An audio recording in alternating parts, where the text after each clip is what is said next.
friends, it is I, Kat, from Cat Yarns. Welcome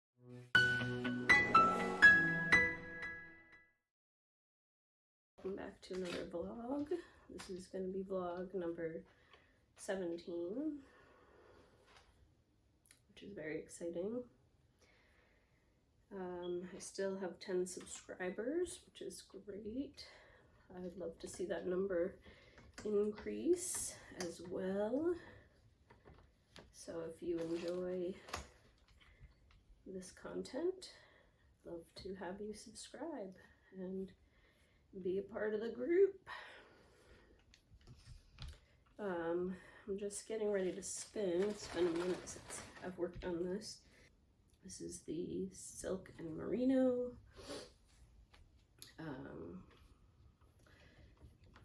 Roving. And we're getting started. What did I want to talk about today? Well,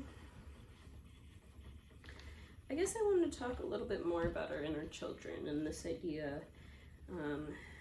One of the people that I follow on YouTube put out a video about how it's called "It's Time to Kill Your Inner Child."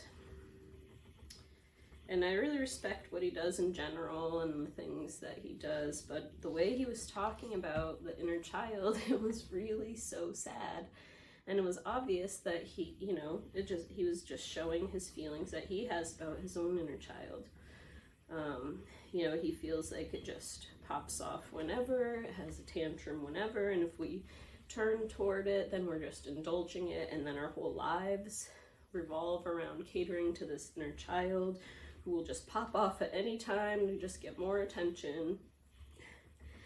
And while I understand where he's coming from and that sort of fear of letting a more immature part of you, sort of rule the show or control what's happening, that's just not the case, right? Our inner children get triggered by certain events that remind them of situations that they dealt with in the past. And so when they get triggered, they're trying to save us and help us to not go through the same things that we went through, right? So they're trying to protect. That's what a part's role is. It's always for our own benefit. They're always trying to help us. And their methods are based in a false reality, right? It's in some old story or way of being that's no longer relevant, but something reminded them of that time, and then they freak out and, need some help. And what we can do is, instead of going into that part and sort of living our lives from that inner child part and acting in immature, so to speak, and like extreme ways with emotionality running the show, right? We learn how to be in our inner wise self, the capital S self that we all have, which is like it's the part of God that we have, it's our most mature, highest self. It's the light that is within us all. It's that essence that is all-seeing, all-knowing, and all-loving, right? It's love. It literally is love. And so if we can learn how to practice being in that self while a part of us is popping off or having an experience or having an emotion about something that's happening because they're trying to warn us and help us through it, right? If we learn how to stay in that self, the capital S self, we can attend to that part. And we can give it love and attention and say, thank you so much. I know you're trying to help me through this situation, like you're feeling triggered because you're feeling neglected right now, right? Which reminds us of how it was growing up. But I want you to know that that is not the case. We're not in that situation anymore, and I've got it. I can handle this, right? I've got tools to help us, and I just want to thank you and let you know that I have it, right? It's thanking, it's acknowledging, it's loving, it's listening to, right? And then that part can relax and say, okay, great, You know, it doesn't want to handle it all, right? But it's just afraid. It just gets into that fear state when something reminds it of something that already happened. And what happens when we turn towards it and listen to it and acknowledge and support, then it goes away because it gets integrated, right? It can relax and it no longer has to feel like it needs more attention and needs to be like, hey, right, yelling. Oh, baby, that was not good. It can just calm down. And then it, in a way, it dies because it's been integrated. Because it's allowed to be brought in. It's not shunned. It's not, we don't want you. We're gonna try to kill you. We're like you're just childish. We're gonna burn down the forest and start fresh. Like all these things that people are saying. Like, oh, I never liked the idea of inner children puking face. Like, what? You know, and it just shows how they feel about themselves. And how they treat children in general, you know, which is really sad, you know, to think of a child asking for attention or having a hard time or having a tantrum even, and us saying, no, we need to kill it, right? Let's just kill it. Like, why would we go to that as a possible solution at all? Of course, we're not doing that. We're not killing our inner children. We're going to learn to listen to children and love them, you know, in safe and appropriate ways. And let them be and give them the support that they need. You know, we all deserve that. We deserved that at the beginning when our parts were formed, you know, and they got stuck in ways of thinking. We deserved it then, you know, we didn't get it, and that's why we have these parts of us still out there kind of, you know, running the show sometimes when we don't.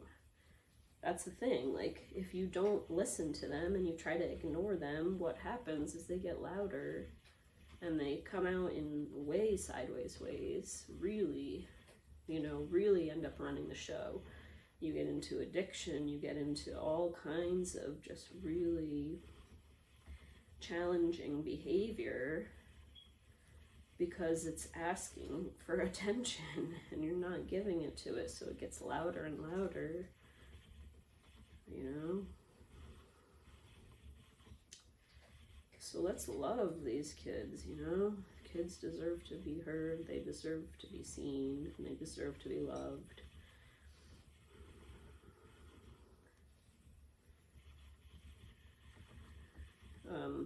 Another person said, you know, and referenced parts work, this internal family system stuff that I've been talking about, that I have had great success with, you know, and she was saying, oh, all this like obsession with parts, then it kind of like rules the show, then that's all you're doing is catering to all these parts. And that's just not true. Once those needs are met, once they feel heard and understood, right, you might still get triggered sometimes in familiar ways, and you're like, oh, right? And then you just take care of it. You just say, okay, I got this, you know? It's okay, I know why I'm feeling that way. You know, a feeling comes up and it's information for you. It's energy. And it tells you something important about a reality that you have. You know, that's all that feelings are. They're not bad. They're really, really important. They're really important. It's communication that we have our bodies to ourselves, you know? And it's not constant work. When you actually do the work, then you find yourself in a very much more stable place where you're not getting triggered into those other wounded ways of being, and you're not going into your inner child self. You know, they're with you but in the best ways, in your playful nature, in your carefree, you know, in the part that loves to play, all that, you know, then they can express themselves in their highest form, rather than be worried all the time that, you know, you're repeating history, or that it's unsafe, that you're not safe, you know.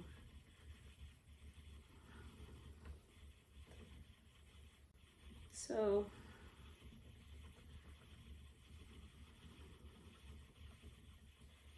I don't know. I just wanted to dispel those kind of myths that I feel were being addressed.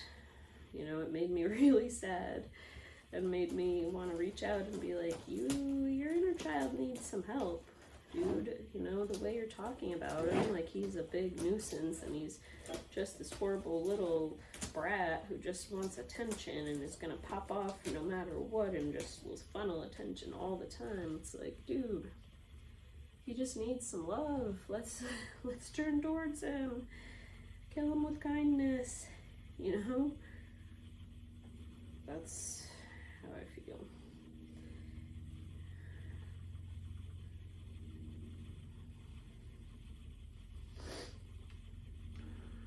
I'm wearing this shirt by one of my favorite Seattle-based artists, Henry. And he is very prolific, makes murals all over the city. Very iconic, cartoonish style, but with really, really good art skills, if that makes sense. I used to own a bus, a Volkswagen bus that was painted by him. And I love that thing. It was a sort of chapter in my life when I got that, and sort of helped me, was a companion for me during sort of my breakdown in Colorado. And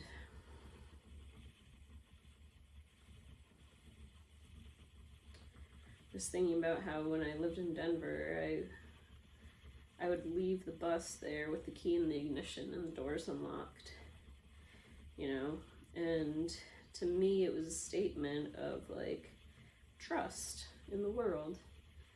You know, that's the kind of world I want to live in, where people don't have to worry about their cars getting broken into or stolen or things like that.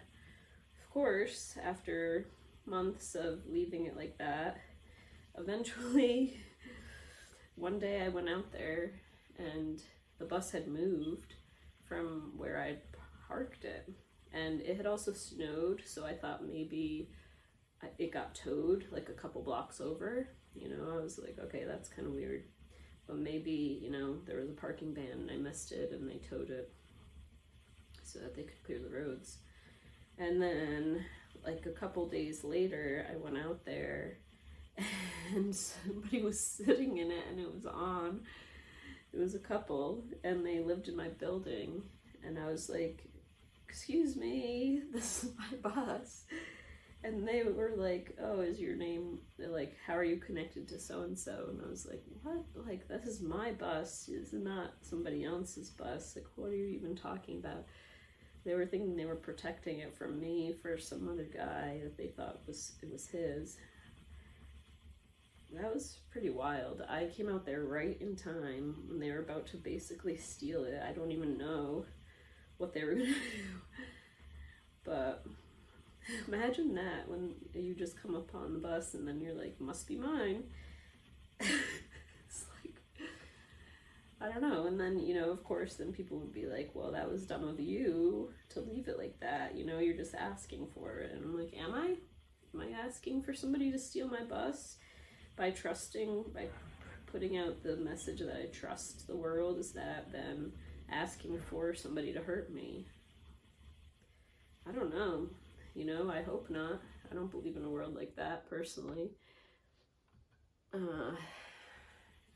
That was also a huge lesson, actually, in Colorado. I felt like I died after I had this lesson. There's this woman, this is a long story. Anyway, I went on fish tour with a friend, the band PH Fish. West Coast tour 2015, went down the coast to several shows, and in LA after that show, I walked and met up with this woman, this homeless woman, who kind of told me her whole life story, and we were really bonding and talking about all kinds of things and crying and hugging each other, and we were there for hours just talking and talking. And then she ended up, you know, she wanted a radio, and so I said I would get her a radio, and then we're exchanging messages, texting with her friend, who tells us to go to a certain location and pull all the way to the back, out of, you know, back into the alleyway, and we'll meet you there. And luckily my friend had his mind on straight, because he was like, we are not going there, like, we are going to get robbed, you know? And it was like, oh my God, are you kidding? This was all a setup.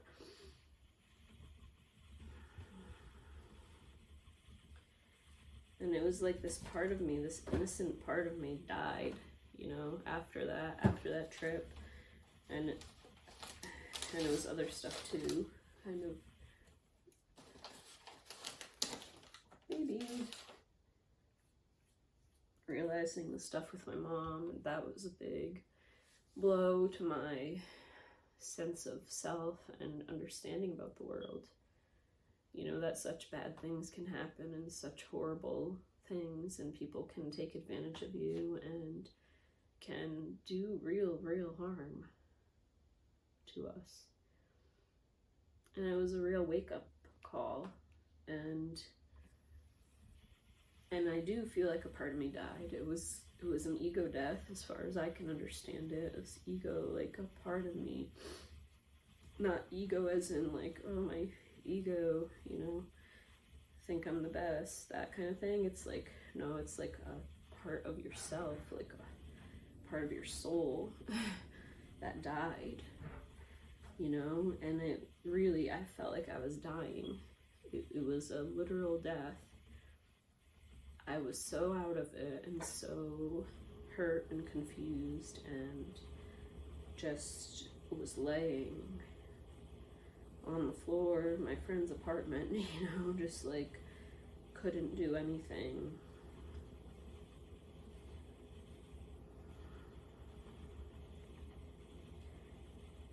You know, and I didn't kill that part of me. It died because I realized how bad this world can be. It was this innocent part of me, this part that thought that everything,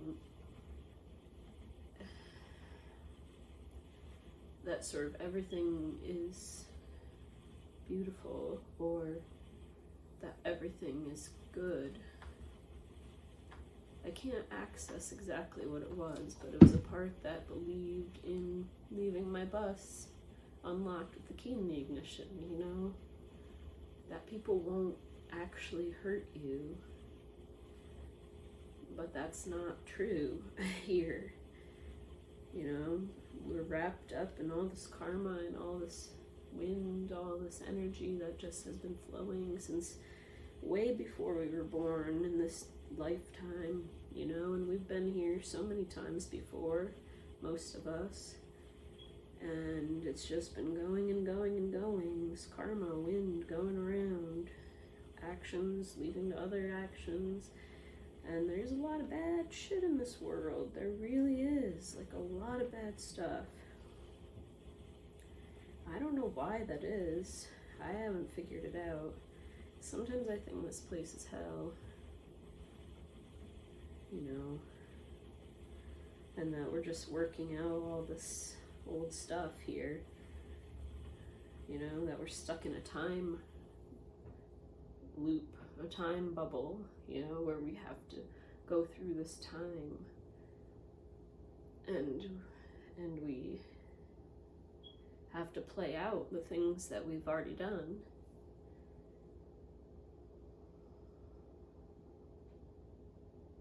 You know, I don't get it, but